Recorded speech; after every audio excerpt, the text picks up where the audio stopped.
And so this becomes like this slow progression, right? Like away from the original classical Pilates exercises. And, like at what point do you become like not Pilates anymore? And at what point are you still within that, um, Pilates range? And so something that kind of comes up a lot is like megaformer Pilates. So question for you, Talise, like when someone's doing stuff on the megaformer, like is that still Pilates or has that kind of moved beyond this range? I think that's such a good question.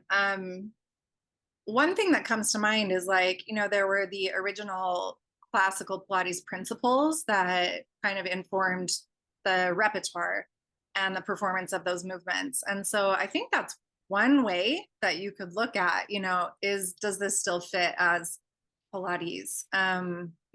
Is it using any of those principles? Are we applying them here? And you're talking about the principles like breathing, concentration, centering, control, precision, and flow.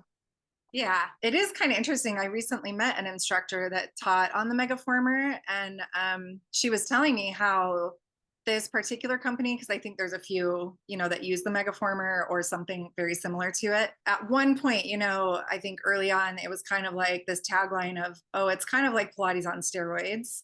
A little bit more kind of like, oh, more resistance or less stable or just sort of like taking things kind of to the extreme. And she was explaining that the company was going through a big rebranding where they felt like that actually wasn't working that well because a lot of people were coming in expecting something closer to a classical Pilates class or a contemporary Pilates class and kind of feeling like, oh, this was not what I was expecting, and they were actually a little disappointed. Yeah, what I'm here, I want to hear your thoughts.